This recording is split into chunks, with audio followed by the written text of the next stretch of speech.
చేయడం జరుగుతూ ఉంది.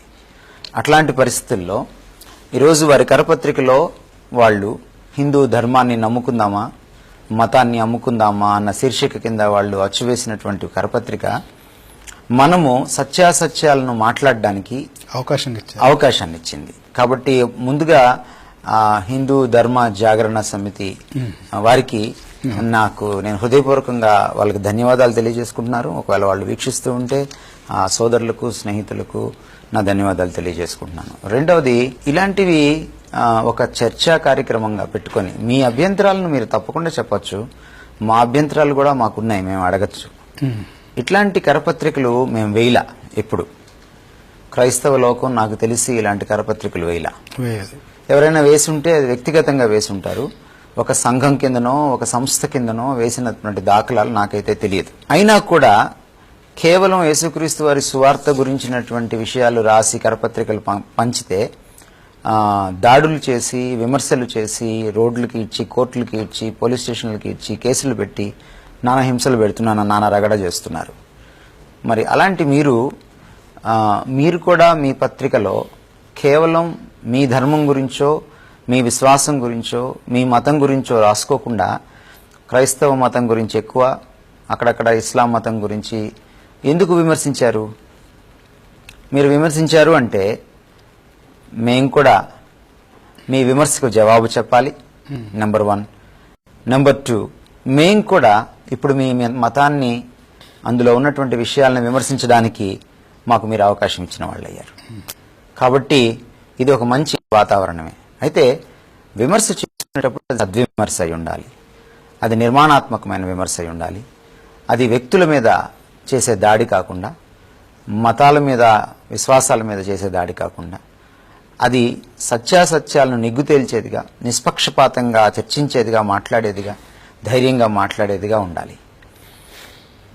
విమర్శ తప్పనిసరిగా ఉండాలి. విమర్శ ఉంటేనే సత్యాసత్యాలు తెలుస్తాయి. మొదట మన ఆలోచనలో విమర్శనాత్మకంగా ఆలోచించాలి. ఆ తర్వాత మనము సత్యాన్ని తెలుసుకోవాలి అనుకున్నప్పుడు తప్పనిసరిగా విమర్శ చేయాలి. ఒకటి, ఆత్మవిమర్శ చేసుకోవాలి మొదట, ఆ తర్వాత పరవిమర్శ చేయాలి. ఆత్మవిమర్శ చేసుకునేటప్పుడు కానీ, పరవిమర్శ చేసేటప్పుడు కానీ, అంటే సెల్ఫ్ క్రిటిసిజం, లేకపోతే ఇతరుల్ని నేను క్రిటిసైజ్ చేసేటప్పుడు కానీ నిష్పక్షపాత ధోరణితో సత్యానికి దగ్గరగా, వాస్తవానికి అనుగుణంగా, హేతుబద్ధంగా, సమంజసంగా విమర్శ చేయాలి. చేసినప్పుడు ఏమవుతుందంటే సత్యాసత్యాలు బయటకు వస్తాయి. మానవ మేధస్సుకు భగవంతుడు అటువంటి సామర్థ్యాన్ని ఇచ్చాడు. సో కాబట్టి ఇప్పుడు ఒక చర్చకు మీరు తెరలేపారు. సో మంచిది, ఇది చాలా మంచి విషయం. ఒకవేళ వాళ్ళు కూడా ఒకే వేదిక మీదకి వచ్చి వాళ్ళ అభ్యంతరాలు మనకి తెలియజేసి, మన అభ్యంతరాలు వారికి తెలియజేసి, ఇరుపక్షాల నుంచి కూడా సామరస్యపూర్వకంగా, స్నేహపూర్వకంగా కానీ చర్చించుకోగలిగితే కొంతమేరకైనా వినేవారికి, చూసేవారికి, చర్చలో పాల్గొన్న వారికి కూడా సత్యాసత్యాలు బోధపడతాయి అన్నది నా నమ్మకం.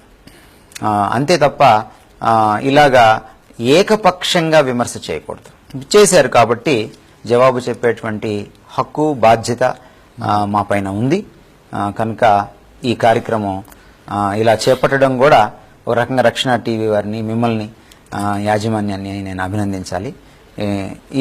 ఈ విషయంలో క్రైస్తవ సోదర సోదరీమణులనే కాకుండా హైందవ సోదర సోదరీమణులను కూడా మనము జాగృతం చేయాలి.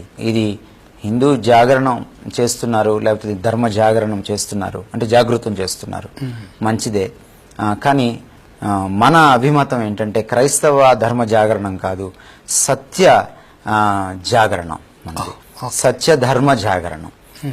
అది మంచిది. అది ఏ మతమైనా సరే సత్యం ఎక్కడుంది, సత్యాన్ని గురించినటువంటి స్పృహ ఎదుటివారిలో కలుగ చేస్తూ, సత్యం గురించినటువంటి జాగృతి సమాజంలో కలుగు చేయడం అనేది ఒక మంచి మానవ సేవ.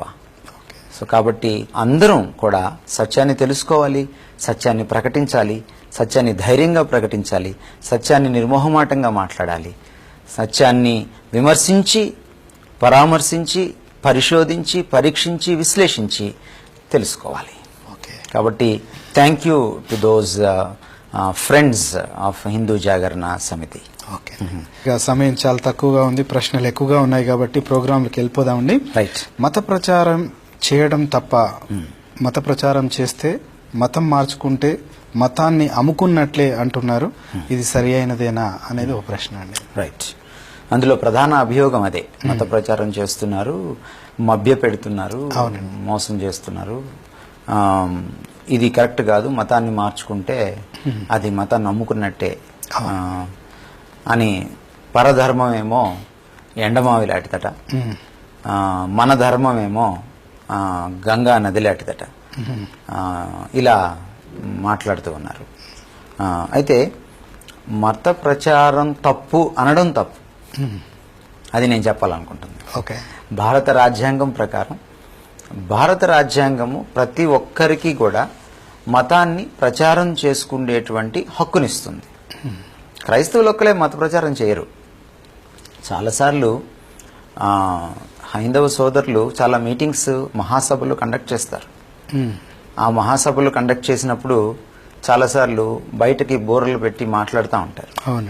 కొన్ని పండుగలు వచ్చినప్పుడు, భజనలు చేసేటప్పుడు ఆ కాలనీలో వాళ్ళకి, ఆ చుట్టుపక్కల వాళ్ళకి ఇబ్బంది కలుగుతుందా లేదా అని చూసుకోకుండా క్రైస్తవులు చాలామంది చర్చిల్లో చేసినట్టే హైందవ సోదరులు కూడా రాత్రిపూట అంతా భజన చేయడం, పరీక్షల టైంలో భజనలు చేయడం చేస్తూనే ఉన్నాం. మత ప్రచారం అందరూ చేస్తున్నారు. మత ప్రచారం తప్పైతే ఎవరు చేసినా తప్పే అవుతుంది. మొదటిది అది విషయం. రెండవది, అసలు మత ప్రచారం తప్పా అనేటువంటి ప్రశ్న వస్తే భారత రాజ్యాంగం ప్రకారం మత ప్రచారం చేయడం తప్పు అనడం తప్పు. ఎందుకంటే భారత రాజ్యాంగం ప్రతి మనిషికి కూడా స్వేచ్ఛగా తన మతాన్ని ప్రచారం చేసుకోవడానికి, స్వేచ్ఛగా మరొక మతాన్ని స్వీకరించడానికి అవకాశం కల్పిస్తుంది. మీరు ఇన్ని పాంప్లెట్లు ఏం పంచక్కర్లా, మీరు భారత రాజ్యాంగాన్ని మార్చుకోవచ్చు. లేదా ఎవరైనా రాజ్యాంగానికి విరుద్ధంగా, చట్టానికి విరుద్ధంగా, అది చట్ట విరుద్ధం అని కూడా రాశారు అక్కడ, చట్టానికి విరుద్ధంగా ఒకవేళ మత ప్రచారం చేస్తుంటే వాళ్ళ మీద మీరు యాక్షన్ తీసుకోవచ్చు. మీరు వెళ్ళి ప్రభుత్వానికి తెలియచెప్పచ్చు. ఇక్కడ ఒక విషయం ఏమిటంటే, ఒకవేళ నిజంగా తప్పుడు మత ప్రచారం చేస్తూ ఉంటే, ఒకవేళ నిజంగా మత మార్పిడి తప్పుగా చేస్తూ ఉంటే, నేర పూరితమైన మత మార్పిడి చేస్తూ ఉంటే, లేకపోతే బలవంతపు మోసపూరితమైన మత మార్పిడిలు చేస్తూ కానీ ఉంటుంటే, వాళ్ళు ఒక సింపుల్గా ఒక పని చేయొచ్చు, వారిని చట్టానికి పట్టించవచ్చు, అంతే. అయితే ఎదుటివాడు తప్పు చేస్తున్నప్పుడు వాణ్ణి సరిదిద్దడానికి చట్టం ఉంది కాబట్టి చట్టానికి పట్టించకుండా నేనే దాడి చేశాను అనుకోండి, మళ్ళీ నేను నేరస్తున్న అవుతాను. సో వీళ్ళు చేస్తున్న పొరపాటు ఏంటంటే, మొదటిది వాళ్ళు చట్టానికి పట్టించట్లేదు. అంటే వీళ్ళు చెబుతుంది ఏదో గాలిలో చెబుతున్నారు తప్ప ఆధార సహితంగా చెప్పట్లేదు. ఏదో ప్రలోభాలకు గురి చేస్తున్నారు, మోసం చేస్తున్నారు, మత మార్పిళ్లు చేస్తున్నారు అంటే, చేస్తున్న దగ్గరికి వెళ్ళండి, వాళ్ళని పట్టుకోండి, ఎవిడెన్స్తో పాటు చూపించండి, కోర్టుల్లో వాదించండి, కేసులు గెలవండి, వాళ్ళ మీద కేసులు బనాయించండి, తప్పేం లేదు. కానీ మీరు దాడి చేయడం ఏమిటి? మీరు దాడి చేస్తే ప్రభుత్వం లేదా? ప్రభుత్వం ఏమైపోయినట్టు? లా అండ్ ఆర్డర్ని చూస్తున్నటువంటి రక్షక భటులు ఏమైపోయినట్టు? ఇది చట్టాన్ని వెక్కిరించడం తప్పించి, చట్టాన్ని ఎద్దేవా చేయడం తప్పించి, మన దేశ చట్టాన్ని మనమే ఎద్దేవా చేస్తే, మన దేశ చట్టాన్ని మనమే వెక్కిరిస్తే, మన దేశ చట్టాన్ని మన చేతుల్లోకి తీసుకుంటే మనకి దేశభక్తి ఉన్నట్టు ఎలా? మీరు దేశభక్తి ఉన్నవాళ్ళైతే మీ భారత రాజ్యాంగాన్ని, మీ దేశ రాజ్యాంగాన్ని మీరు గౌరవించండి, మత స్వేచ్ఛను కల్పించండి. మీకు దేశభక్తి ఉన్నట్లయితే మీ భారత రాజ్యాంగ స్ఫూర్తి ప్రకారము మీరు ఇతరులను మత ప్రచారం చేసుకోనివ్వండి. ఒకవేళ వాళ్ళు బలవంతంగా మత ప్రచారం చేసినా, మార్చినా, ఏదైనా ప్రలోభ పెట్టినా ఆధారపూరితంగా దాన్ని చట్టానికి పట్టించండి, తప్పేం లేదు. నేరం చేసిన ఎవరైనా సరే, వాళ్ళు క్రైస్తవులైనా, హిందువులైనా, ముస్లింలైనా ఎవరైనా సరే, చట్టానికి అందరూ ఒక్కళ్ళే. కానీ చట్టాన్ని మీ చేతుల్లోకి తీసుకుంటున్నారే, అది కరెక్ట్ కాదు, మరి అది తప్పు కదా. కాబట్టి నువ్వు నిజమైన భారతీయుడు అయితే భారత చట్టాన్ని, భారత రాజ్యాంగాన్ని గౌరవించి ఆ పరిధిలో నీ నిరసన వ్యక్తం చేయి, ఒకవేళ నిజంగా జరుగుతూ ఉంటే. ఇంకో మూడో విషయం ఏంటంటే, అసలు మతం ప్రచారమే చేయకూడదా? చేయొచ్చు అని భారత రాజ్యాంగం చెప్తోంది. కాబట్టి చేయకూడదని మీరు అనకూడదు మధ్యలో వచ్చి, రాజ్యాంగం కంటే నువ్వు గొప్పవాడివి కాదు. ఓకే. నెంబర్ 2, మతం మార్చుకోకూడదా? మతం మార్చుకుంటే స్వేచ్ఛ ఉంది. మతం మార్చుకుంటే స్వేచ్ఛ ఉంది కాబట్టి బుద్ధుడు ఇంకో మతం పెట్టాడు, జైనుడు ఇంకో మతం పెట్టాడు, చార్వాకుడు ఇంకొక మతం పెట్టాడు, హిందూయిజంలోంచి బయటికి వెళ్ళి సిక్కులు ఇంకొక మతం పెట్టుకున్నారు. మరి అది మత మార్పిడి కాదా? మత మార్పిడే కదా. ఈరోజు నువ్వు కేవలము క్రైస్తవ్యాన్ని, ఇస్లాం మతాన్ని నువ్వు అంటున్నావు. మన దేశంలో పుట్టినటువంటి హిందూయిజం నుంచి బయటకు వచ్చినటువంటి మతాలు ఉన్నాయి. మరి వాళ్ళందరూ మతాలు మార్చుకున్నారు కదా. స్వచ్ఛందంగా మతం మార్చుకోవడం తప్పు కాదు. సో కాబట్టి స్వచ్ఛందంగా మార్చుకున్న మతాన్ని నువ్వు బలవంతపు మత మార్పిడి అనే హెడ్డింగ్ కింద చూపించకూడదు. అది మోసం అవుతుంది. ఒకవేళ నువ్వు నిజంగా అది బలవంతపు మత మార్పిడి అయితే ఆధార సహితంగా చట్టానికి పట్టించు, అంతే. దాంట్లో ఇంత హడావిడి చేయాల్సిన పని ఏమీ లేదు. ఆ మతాన్ని అమ్ముకున్నట్లు అని కూడా ఒక మాట అన్నారండి. అది ఎంతవరకు నిజం అంటారు? దేని కొరకు అమ్ముకోవడం, కొనుక్కోవడం ఏంటండి అసలు? అది ఇప్పుడు మతం ఎవరి సొత్తు అండి అమ్ముకోవడానికి? ప్రలోభ పెడుతున్నారు. మతం ఎవరి సొత్తు అమ్ముకోవడానికి? ఈ దేశంలో చాలా మతాలు ఉన్నాయి. ఎవరికి ఇష్టం వచ్చిన మతం వాళ్ళు పెట్టుకున్నారు. అంటే వాళ్ళు కొనుక్కున్నట్ట? నువ్వు మతాన్ని కొనుక్కోగలిగితే అమ్ముకున్నట్టు లెక్క. మతాన్ని నువ్వు ఎక్కడ కొనుక్కున్నావు? ఎవరికి తోచిన మతం వాళ్ళు చేశారు. ఒక్క హైందవ మతంలోనే అనేకమైన మతాలు ఉన్నాయి. ఈ రోజున అనేకమైన మతాలు ఉన్నాయి. హైందవ మతాలు అనాలి. అనేకమైన మతాలు ఉన్నాయి. ఒకళ్ళు పూజించిన దేవుడు ఇంకొకళ్ళు పూజించరు. అసలు శైవులకి వైష్ణవులకి పడదు కదా, ద్వైతులకు అద్వైతులకు పడదు కదా. మరి మీలోనే ఇంత భిన్నత్వం ఉంది కదా. మరి అప్పుడు ఎవరి ధర్మాన్ని పాటించాలి? మీరు ధర్మాన్ని నమ్ముకోమంటున్నారు, ధర్మాన్ని పాటించమంటున్నారు, మతాన్ని నమ్ముకున్నట్టు అంటారు. సపోజ్ ఒక ద్వైతవాది అద్వైతంలోకి వెళ్ళాడు అనుకోండి, అది కూడా మతాన్ని నమ్ముకున్నట్టేనా? అద్వైతంలో ఉన్నవాడు రామానుజుడు పక్కకెళ్ళి విశిష్టాద్వైతాన్ని పెట్టుకున్నాడు, ఆయన కూడా మతాన్ని నమ్ముకున్నట్టేనా? సో కాబట్టి ఏదో నోటికి వచ్చింది కదా అని మనం మాట్లాడేసుకోవడం కాదు కదా. మతం మార్చుకునే స్వేచ్ఛ నాకు రాజ్యాంగం ఇచ్చింది. మానవుడిగా పుట్టిన తర్వాత నాకు ఒక మానవ హక్కు ఉంది. ఆ మానవ హక్కుల్లో స్వేచ్ఛ ఒకటి, ఆ స్వేచ్ఛలో మత స్వేచ్ఛ ఒకటి.